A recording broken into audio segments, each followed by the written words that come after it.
Kırgızistan. Salamatlar balar. Salamat. Biz bugün maddan kamçılanmalı.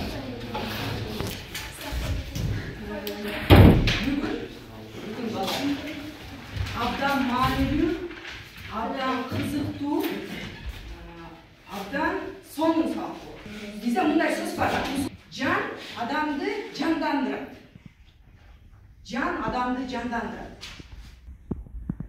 Hazır mesleke bir video koyup berem. Al videoda bir memlekette negizdegan abdan tasirli insanlar görüyorsunuz da. Elestetesizler oşol insanlar canlı sizlerge kelgендей. Sizlerdi uğup turganday, görüp turganday oşol adamдарды, insanдарды. Анан ошолорго эмне деген оюңарды айтасыңар. Анан ошолорго кандай сөз бересиңер. Söz berişine gerek ошол адамдар. Денени жандандырса, ана мен буну кошуп койдум. Тарых элди жандандырат. Ey Kırgızistan, ben sana geldim. Kıçıraman, soğuğuma doğuş için, Kırgız degen жүрөктө doğuş için, sen dep kelgen sapardan arka kaytpayım, желегиңдин bir nuru boluş için. Tuğuluş керек, акыйкат кураганы, кулшумпайдын өчсүндө курамалы, эбегейсиз өзүңдү сүйгөн үчүн келдим сага, баарына чыдаганы. Канчалаган душманды баскандырсың, кайгырыч деп санаага баткандырсың. Сенде билем, миллион мендей жан бар. Эх, Кыргызстан, сен менде жап-жалгызсың. Ушундай болуп, Кыргызстандын эгемендүүлүк алып ушундай жашоодо жашабызга бирден бир себепчи болгон, бирден бир эмес, чоңдон чоң себепчи болгон инсандар да эч ким каршы. Кыргызстан түптөлүшүнө чоңдон салым кошкон. Мен адам бул ушул бизге артык деген тарыхый биздин Кыргызстаныбызда мындан алдыга жашап көрктөнүп, тарыхын жанагылдай көндүтүндөй жөнүндө кете беребиз. Гүлдөрдү өнүп турат. Жек бол. Сен оюң. Biraz катыраак иштебексе. Биринчиден албетте бул аталарыбыз үчүн биз чоң рахмат айтабыз. Анткени Кыргыз мамлекети болуп азыр түптөлүп калышыбызда бирден бир себепчи болгон ушулар. Эгер азыр алдыңызда мен суроо берет элем да, неге ошондой күч, ошондой нерсенин алдында булар жанагы артка кайтпады депчи. Болсо кайтып калса болот эле да, кайтып калып Canını alıp kalsa. Canın aman saktap kalsa болот эле да, бирок булар аны кылышкан жок. Ушулардын өмүр жолунан билсек болот, агы илет, бирок сынбайт деп ушуларды айтса болот экен да. Мен буларга бере турган сөзүм, булар ошол кыйынчылык, ушундай кыйын заманда ийилип сынбады, биз дагы булардын жолун улап кетебиз. Мамлекет үчүн Сашайбыз, жаныбызды салабыз.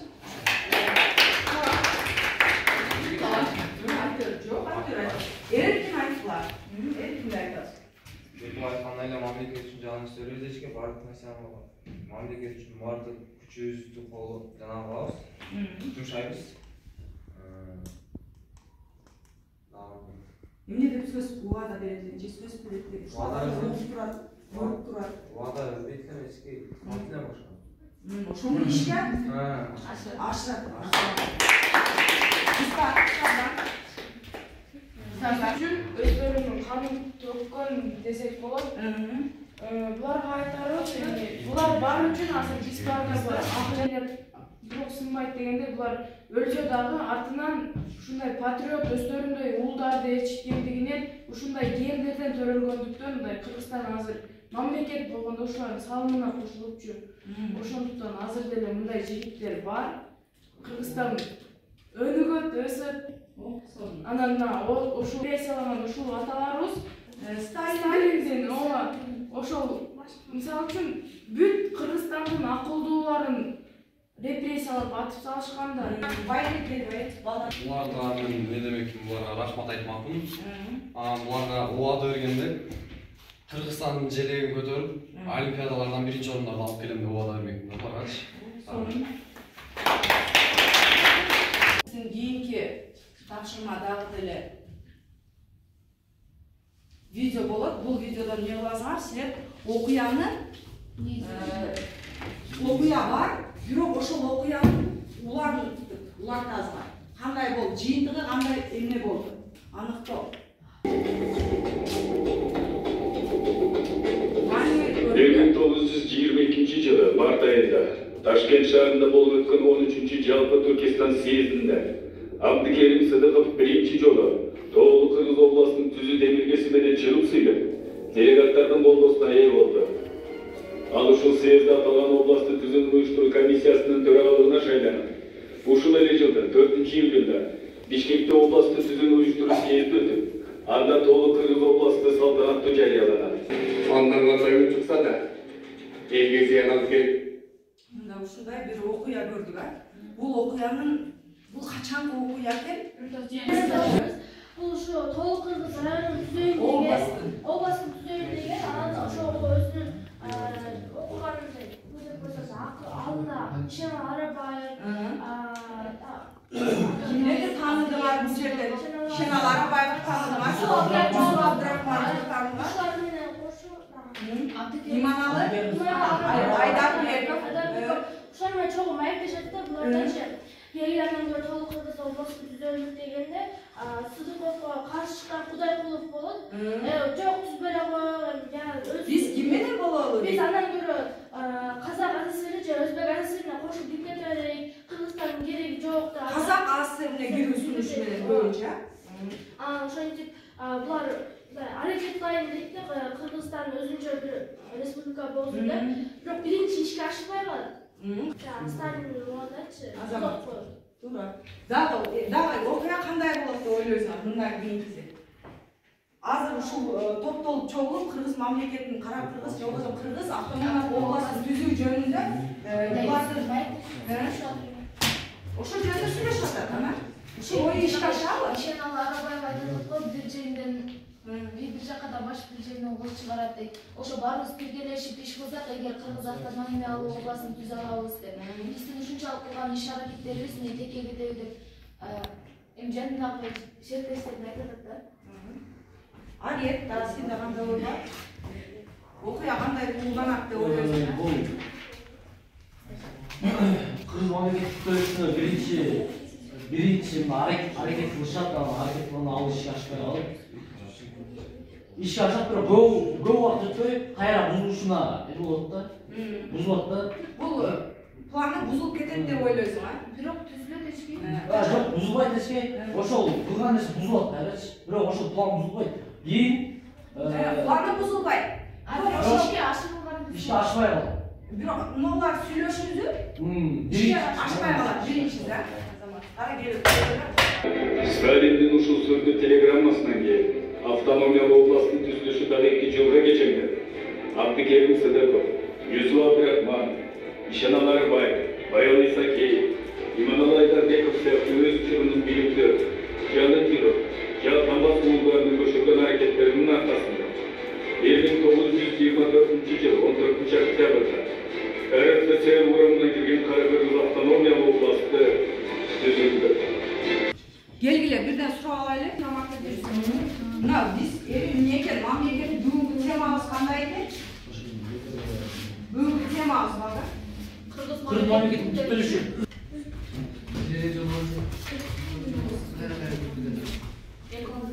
Суроонун жобу бир абзацтагы ойду туюндурат. Түшүнүктүүбү? Мындай кылсаңыз карагыла. 3 деген номер дегендер 3кө жылабыз. 3 дегенде баарыбыз топтолобуз. 2 дегенде өзүнчө топтолобуз, 1 дегенде өзүнчө топтолобуз. Суроо оку, жобуңду айтып берсеңиз. 1922 жылдын 6 декабрында жаңы жылдын алдында Советтер Бүткүл Россиялык биринчи съезде абдан маанилүү чечим кабыл алынган. Ал кандай чечим көрүлөт? 1922 жылы 30 декабрда жаңы жылдын алдында биринчи съезд Советтер биринчи съезд болгон. Украина, Беларусь жана Кавказия Федерациясы бириктирип биринчи РСФСРден СССРге өтүп жарыяланган. РСФСР кошулуп СССР жарыяланган тууралуу. 1924 жылы Орто Азияда улуттук чек араларды эмнелер үчүн аныкталган жана анын негизги максаты эмне болот? Мында 1924 жылы Орто Азияда улуттук чек араларды аныктоодо Совет бийлигинин din siyasatının bir bölümü bo'lgan. Bunda негизги максаты бул өзбектерге, казактар, кыргыздарга жанагы өз республикасы республикалык мамлекеттер жарыялоо болгон, анан чыр-чатактарды азайтуу болгон, жергиликтүү элдер менен улуттардын арасындагы аймактардагы чыр-чатактарды өзгөртүү болгон. Her bir surok, her bir abzatsta yok. Аяқтаған өтері 1924 жылдың 31 январдағы Советтердің бүткіл Россиялық 2-ші съезді СССРдің мемлекеттік түзілішін нысандық түрде бекіткен документ қабыл алынған, ал қандай документ болушы мүмкін? 1924 жылы 31 январда Советтердің 2-ші съезінде СССРдің 1-ші конституциясы бекітілген. Konstitutsiya qabul algan ekan. Mына qaranglar, birinchi konstitutsiya, Sovetlar Soyuzining birinchi konstitutsiyasi qaysi yilda, qanchanchi съездda qabul olindi? 1924 жылы 31 январда. Советтердің 2-ші съезінде. 1924 жылы улуттук аймактардын бөлүнүштөрүнүн негизинде кандай жаңы административдик бийликти түзүлгөн жана ККАОС автономия областы Россия Советтик Федеративдик Социалдык Республикасы курамына кириши эмнеге талашуу маселе болгон дейт. Бул жерде Россия Советтик Федерациянын социалисттик республикасына курамынын өнүшүшүнө жөндөмдөгү маселе зор кыйынчылыкта топ Кыргызстандын. Анткени казактардын АССРине кириш үчүн Кудайкулов башына турганда өзү ошол жака тартып казак АССРге кошулабыз деп Кудайкулов өз башына турган, ошого өзүнчө болуп бөлүнүп чыккан.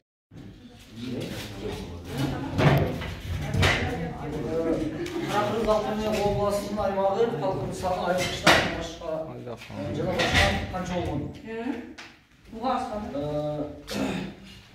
Аймак Түркистан АССРдин Жетису областынын Каракол, Нарын, Бишкек ошо бүтүн бойдон ошо Кара Кыргызга кирген экен. Ош уезди Анжира деген экен.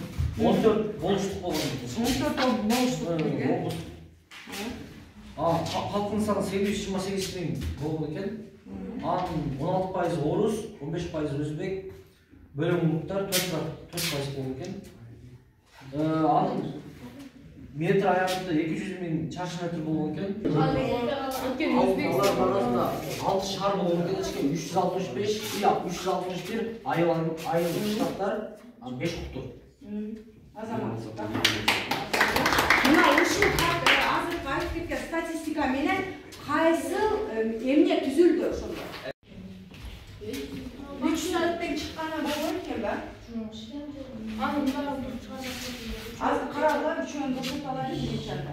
Онда азыр узак болот, бир сүрөт, бир абзацтагы ойду туюндурат. Түшүнүңүзбү? Бир сүрөт, бир абзацтагы ойду туюндурат. Карайбыз. Мына жерде сүрөткө маани беребиз. Бул сүрөттө эчке Арият айткан жанагыда кара кыргыздар жаңы түзүлүшү болду. Азыр карагыла, ошону карап чыккыла. Мына жерде адамдар ким болушу мүмкүн? Сталин башында турат. Иллюстрациялык сүрөт, иллюстрация. Бул жөн эле образ берет, бирок так ошол адамдар жок бул жердечи. Түшүнүңүзбү? Мына ушул кайсы абзацты иштейбиз, кайсы окуяны, кайсы абзацты. Ушундан баштагылачы кана. Бу эчке мына. Эске бар Түркистан менен 1922 жылы 30 декабрда Советтер бүткүл Россиянын биринчиси РФСР менен СФСРдан, ошол СССРге өтүшү болгон. Өтүшү дейсизби, бирок бул жерде желек Түркистан. Сен эмне деп ойлойсуң? Кыргызстан менен нелер? Бир Түркистанга бардыга кыргыздарчы экинчи съезд. Кайсы дейсиң? Кыргыз АССРнын түзүлүшү учуру дейсиңби? Мен Кара Кыргыз автономия жылдын башкара өткөн 2-съездинде барган кыргыз делегаттары Совет өкмөтүнүн Кыргызстанда ошо Kırgız delegattар жок бул жерде Бүтүн орустар Onun жерде жок, бул Кыргызстанда эле болуп атат. Туура айтасыңар, Кыргызстанда болуп аткан жыйын, президиум болуп атат. Бул кандай карасаңар, Кыргызстандын эмнеси чечилип атат? Уже жанагы мынаны караңыздар. Мына жерде пишпек деген жазуулар бар экен. Бул эми алеттин жолу десек болот да, жанагы бөлүнүү деди го. Ана карап көргүлөчү. Кара кыргыз Китептер бар. Азыр ар бир сүрөт бир абзацтагы ойду билдирет. Карап көргүлөчү. Но кайсы сүрөт болушу мүмкүн? 3 деп айтканда, кара кыргыздар бөлүп чыкты деди, не деди? Туура айтасыңар, ушул үчөө тең туура, үчөө кара кыргыз автономиялык областы түзүлгөндөн кийинки Кыргызстандын аймагында болгон жыйындар, президиумдар. ошо кыргыз Эми кана айтпачы, эми андай. Кана ошол. А мына жерде 1925 жылдын 27-30 марттагы Бишкек автономиялык областынын уюштуруу съезди ушул жерде өткөн. Уюштуруу съезди болуп атат. Ал жерде канча адамдар, кандай адамдар? 135 делегат катышкан, 8 окуучу болгон, анын ичинде 18 жумушчу, 25 дыйкан, 8 кызматкер, 81 кыргыз, 29 башка улут, жана башка улуттун өкүлдөрү. Азаматтын биринчи эмеге жооп алды, эми кийинкиси. Кайсы 1925 жылында? Бул 24-жылдагы окуялар. Караңыз. 24-жылда. Аны Кыргыз өкмөтүнүн 24-жылдагы декларациясына Бишкек көчкүлөр арасында Кыргызстан борбор болуп калган. Ооба. Революциялык комитет, жол бузун бизге айтканда революциялык комитет түзүлгөн. Андан тышкары Ошондо Жалалабад, Каракол, Нарын, Бишкек жана Ош округунун округдарын түзгөн. Азамат, мына бул жерде көрүнүп турат, Жалалабад, Ош, округдар, округ болгондо азыр эмне болот экен? 1925 жылы 15 январда түзүлгөн эски. 24-жылы. Декабрда, 24-жылы декабрда түзүлгөн. Андан эми кийинки бир сүрөт калды, балдар бир сүрөт калып коебуз. Келгиле, эң акыркы сүрөт. Бул кайсы болушу мүмкүн? Ошол. Тексттен издеп тапсаңар болот, 24-жылдагы. Кыргыз АССР түзүлгөндөн кийин ошо. 24. Туруш коруш керек. 24-жылы. Михаил Ооба. Эмне болуш керек ошондо? Айтсаң болот. Эмне ошондо кандай эме түзүлгөн экен? Кыргыз обкомунун партиялык бюросу. Ооба, Кыргыз обкомунун областтык комитетинин партиялык бюролорун дайындоо жыйыны болгон. Дайындоодо биринчи катчы болуп ким? Кыргызстанга Михаил Каменский. Экинчи катчылыгына Жусуп Абдрахман.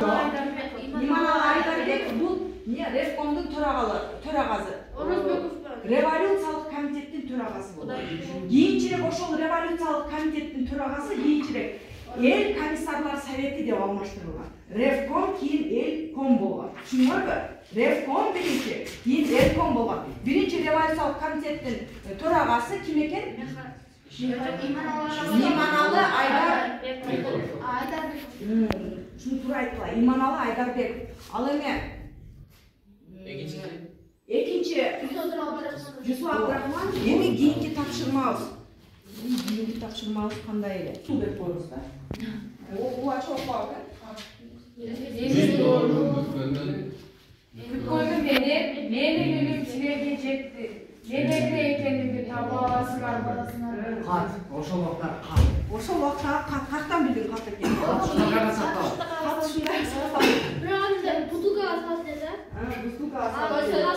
Бирок Бирок негизи азаматсың, жаман кылбай атасың.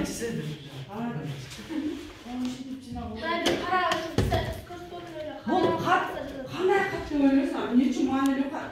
Бул ошо жүзүнө ал Абдрахмановичке баягы. Ошол Абдрахмановдун чечимин чыгарганда ошол бутта жазылган болуш керек. Жана чечим чыгарган бар. Сталиндин разрешениеси өчкен.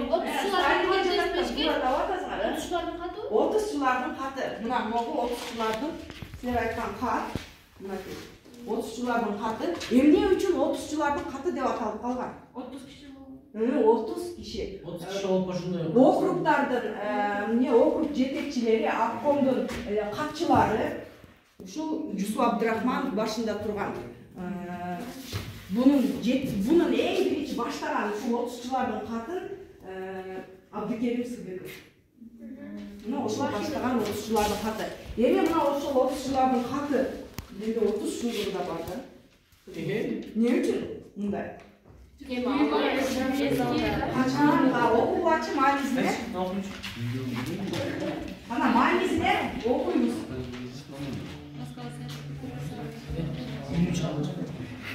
Анан презентацияга киребиз.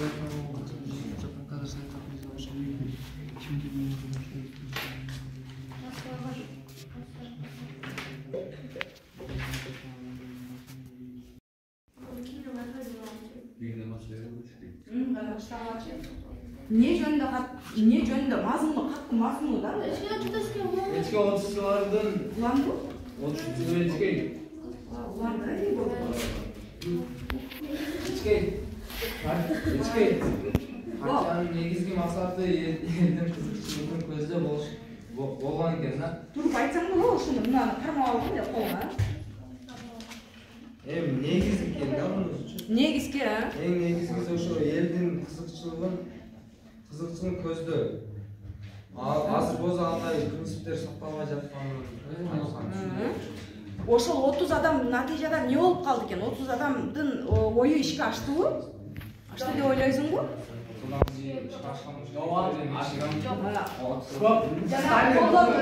Сталин колдоду. Китептеги маалыматты салыштырайчы.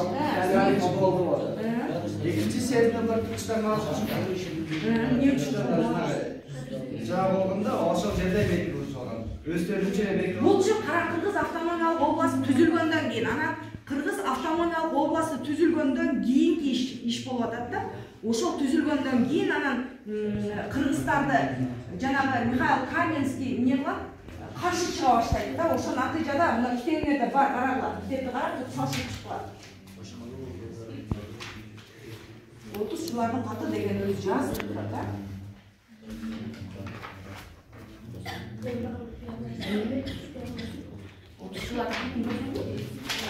Неге?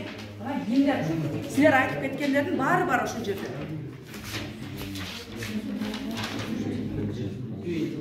Москва Советтик бүткүл Россиялык борбордук комитетине жана Совет Бийлигине Кыргызстандын абалы боюнча ачык кат. Эчке бул жерде катта жазылыптыр, кадр саясатына каршы чыккан адамдар. Ким каршы чыгыптыр? Кыргыз элдери, 30'чулар комитети. Жок. Москвага Советтик бүткүл Россиялык борбордук комитетине жана Совет бийлигине Кыргызстандын абалы боюнча чыккан. Ошондо Кыргызстанда биринчи секретарь, обкомдун биринчи секретары Михаил Каменский болот. Ал Каменский дин ишине эмне болуп жазды булар? 30'чулар катты. Эмне болуп жазды? Мамлекетти башкаруу формасындагы адамдардын ишине нааразы болгон ишке ошол. Туура айтасыңар. Михаил Каменскийдин ишине жасаган ишине нааразы болуп жазылган кат. Туура. Сталинге, бирок Сталин эмне кылды? Ошол катты колдоого алдыбы? Жок. Ал кайрадан эмне кылды? 30'чуларды куугунтукталды. Туура айтасыңар. 30'чулар куугунтукталды. Эми кийинки 30'чулардын катын баары түшүнүктүүбү? Кийинкиси мамлекеттүүлүк формуласы. Эми айткылачы, кимяңарда силердерчи жакшы окуганды, азыр барыңар деле сунун формуласын айтчы. Кара ким айтып коет сунун? Бардыңар айтасыңар, аш экөө. Ошол сыяктуу эле биздин мамлекеттүүлүгүбүздүн деле формуласы бар да. Силер азыр ошол мамлекеттүүлүк формуласын ойлоп табышыңар керек. Мисалы кантип ойлоп тапсак болот? Мамлекеттүүлүктүн формуласы. Мамлекеттүүлүк барабар эмнеге? Формула. Пайда болушу туруктуулугу Пайдасы бар. Пайда болушу ар бир коэффициентине чейин коюшубуз керек экен. Кел айтып жазып койчу. Пайда болушуна эмне деп түшүрөбүз? Андан кийин калгандары мындай кылышыбыз керек. Мамлекеттүүлүк формуласында пайда болушу кайсы жылы мамлекеттүүлүгүбүз пайда болду? Пайда болушуна канча жолу пайда болду мамлекеттүүлүк башталгандан бери? 3 жолу. 5 жолу. 5 жолу болду. Пайда болушу, биринчи пайда болушу. 22 жолу ишке аштыбы? 24-жыл ишке Нёс түзүлдү. Үч жолу ишке 3 жолу. Кара дегенди жоюп салган болчу. Пайда болушуна канча деп жазсак болот? 3. 2 жолу. 2 бар. Мына 2 кошобуз эми дагы кийинки Жана туруктуулугу эми качан туруктуу өсүп баштады? Пайда болгон мамлекет. 25-жылы. Карагыла биз пайда болушуна 24-25 жылды пайда болушуна жаздык. Андан кийин 25 жыл 15 январда туруктуулугуна 26 жыл деп жазсак болот экен.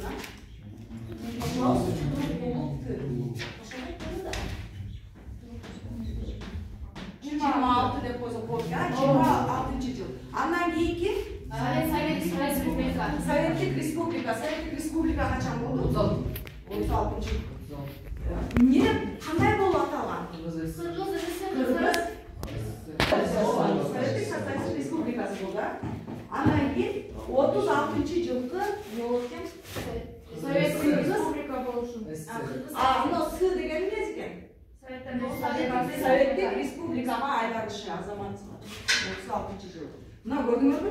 Ушул формуланы Кыргызстандын мамлекеттүүлүгү жөнүндө эмне экен? Билип алсак. Мындай тапшырмасы бар. Бул адаттагыдай эле биздин муурда тапшырмага окшош эле. Силерге берем мен азыр неме? Таппай эле кой берем.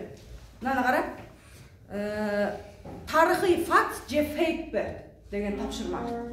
Азыр китебиңерди окуйсуңар. Анан факт же фейк экенин китептен суроодо окуп, китептен таап, факт же фейк экенин айтасың.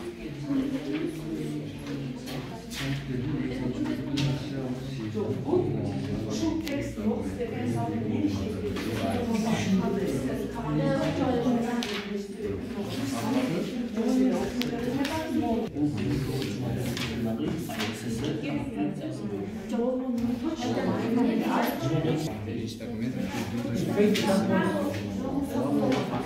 ошону кара.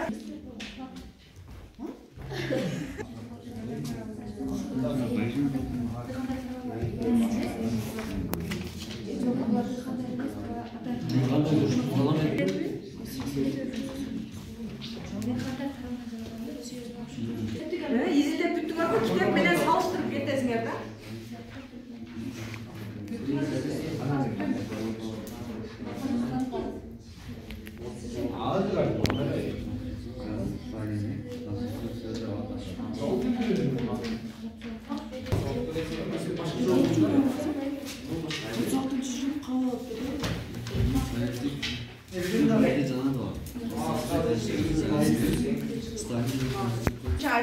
Үчөңөрдүн текстине бир азыр биринчи талаптан баштайбыз. Талаптардын немесине командасына биринчи чыккан үчүн 1 балл, силердики качан чыкты? Экинчи биз чыктык. 0,5 силерге туура айтсаңар балыңарга өзүңөрдүн балыңарды бересиңер. Биринчи суроо. Советтен экинчи бүткүл Россиялык съездине кабыл алынган биринчи документ бул 1924 жылдагы СССР Конституциясы болгон. Факт. Силер эмне дейсиңер? Факт дейсиңер. Экинчи суроо. 30-жылдардын каты бул 1930-жылдары советтик бийликтин саясатына наразы болгон дыйкандар тарабынан жазылган кат. Бул фейк. Анткени бул жерде 30-жылдар өздөрү жазган дыйкандар жазбаган. Дыйкандар жазбаган. Наразы да болгон Азамат. Жылы дагы 25-чи. Быйыл канча жыл болду ушул катка? Жана унутуп калыптырмын. 100 жыл. 100 жыл. СССРдин Россиялык социалисттик федеративдик советтик республика дегенди билдирет. Фейк эмне үчүн? СССР социалист бул жерде расшифрование Россия Советтик Федеративдик Социалистик Республикасы деп шифрование болот. Туурасы кандай деп? Россия Советтик Федеративдик Социалистик Республикасы. А бул жерде кайсы алмашып калган? Социалистик менен советтик. Туура айтасыңар. Эң биринчи советтик айтылат. СССРда. Россия Советтик Федеративдик Социалистик Республикасы деп айтылат.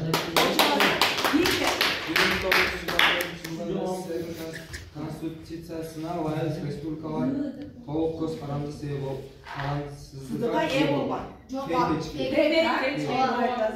кийинки 1936-жылдагы конституцияны Сталиндик конституция деп да аташат. Кимдики факт, кимдики фейк. Бул факт, Сталиндик жана 36-жылдагы конституция. Ошо Сталиндин конституциясы аталган. Эмне үчүн Сталиндин конституциясы туура эле факт бул. Эмне үчүн Сталиндин конституциясы жазылмаган, да, жок, ооба, китепте жок. Себеби эмне үчүн? Бул эшке кыргыздар өзү болуп калды да, жанагы өзүнчө мамлекет болуп. Өзүнчө алды да негиз. Бирок эмне үчүн бул конституция 36-жылдагы конституция Сталиндик ошол 36-жылы түзүлгөндө булар Сталиндин түзмө-түз көрсөтмөлөрүнүн негизинде 36-жылы түзүлгөн. Ошол айтасың.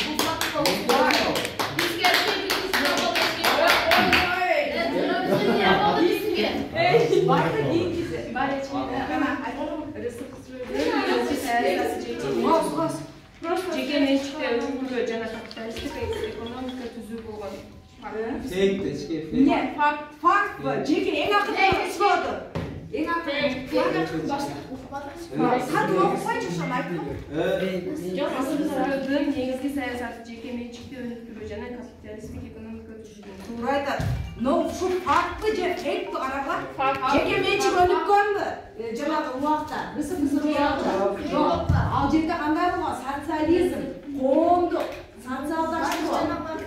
Ошон үчүн аларда Теңдик деген саясат болгон эле, социалисттик саясат болгон. Азамат, ошондо бул не болуп калды?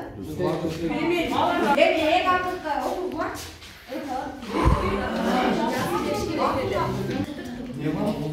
Муну айтпачы, могу жерде кайсыл инсандарды атагыла, атын атагыла, тапшырмаңдар ушундай. Жалпы дегенде, ана ким көрсөтүп коет? Биринчи КМУда деген бул жанагы Ишеналы Арабаев. Азаматсың, Ишеналы Арабаев болуп. Экинчи.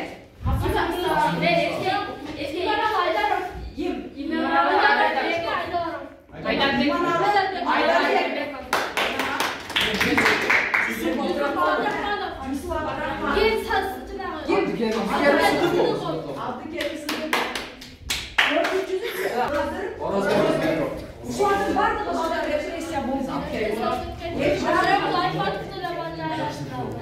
Азыр мен могу Google формадан тест көрөм, карайынчы, эгер ачылса, силерге тестти жөнөтөйүн, телефонду берип.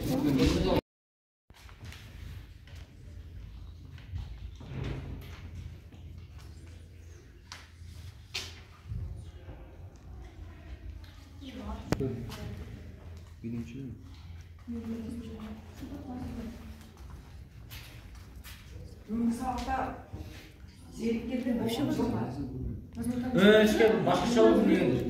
Зериккен жоксуңардан зерикчиге убактыңарда болду.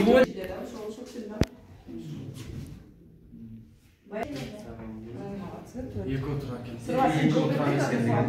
3 кат экен. 3 тура экен. 2 отура. Ооба. Сразу баңар чыгар. Мага ошол баңарды айтып барасыңар. Молодец, сеники туура баары. Көрсөтүп койчу. Меники тура экен. Меники модан бери биринчи көрүп эшке жанагы калды да. Эмне жакшы болуп калбайт. Сеники носкода